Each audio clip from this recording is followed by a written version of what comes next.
Hi there, I'm Michael Harvey. I'm the author of Celtic Tales from Wales. If you're watching this, there's a good chance you bought the book, in which case thank you very much.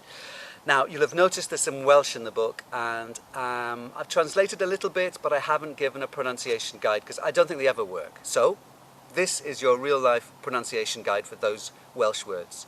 In the first story, in a pile of shoes, there's a town called Pontypridd. Pontypridd, that double D on the end is the. There, in the next story, the little man carries the day. His name is Ifor Bach. Ifor Bach, little Ifor, and that's Ifor with a rolled R, by the way. Uninvited guest. Oh, Ifor Bach's castle is just down there.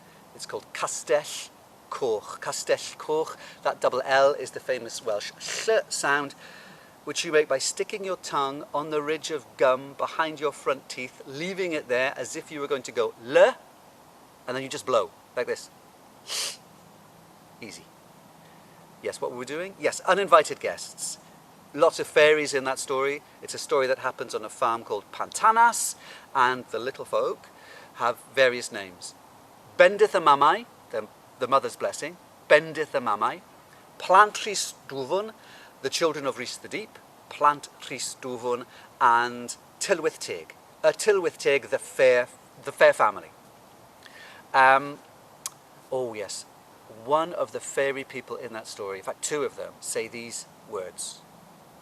Dial a thou, vengeance will come.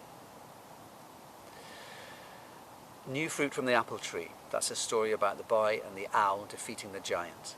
The old fairy woman at the end of the story, who dirties her hand on the coal, says, Achavi, Achavi, a lovely expression of disgust. You can use it whenever you like. Achavi.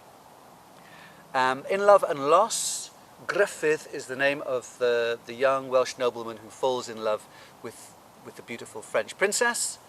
I'm really sad it didn't work out for him. Faithful Until the End. We've got a couple of stories in there.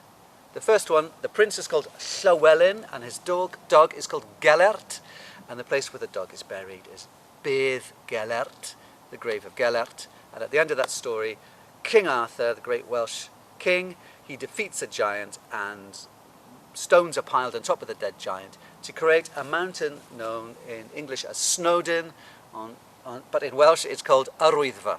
Yr Wyddfa. Digging for gold. The drover, who's the hero of the story, is called Ivan.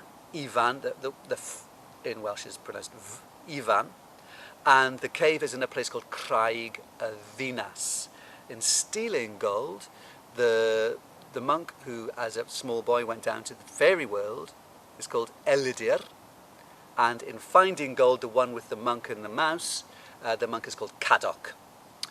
Finally, the Lady of the Lake, that you've got loads of Welsh in there. Mynydd Du, the Black Mountain, that's where the story happens. Mynydd Du, the lake where it all happens is called Llyn y Fan Fach. Llyn y Fan Fach. And the beautiful fairy woman who comes out says to her beloveds, Cras dy farra, nid hawdd fy nala. Your bread is hard, you'll not catch me.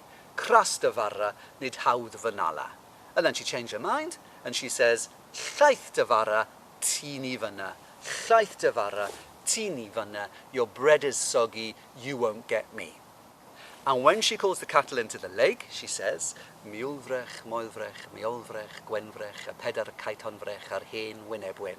Ar tarw gwyn o lisa brenin, ar pedweridion glas sydd ar y mas, dew chwythan iach adre, ar llo di bach sydd ar y bach, der y dithan iach adre. And all the cattle follow her into the lake, and they were never seen again. So there's a little guide. I hope you were able to follow that and enjoy the book, and hope to see you in Celtic Tales from Wales 2.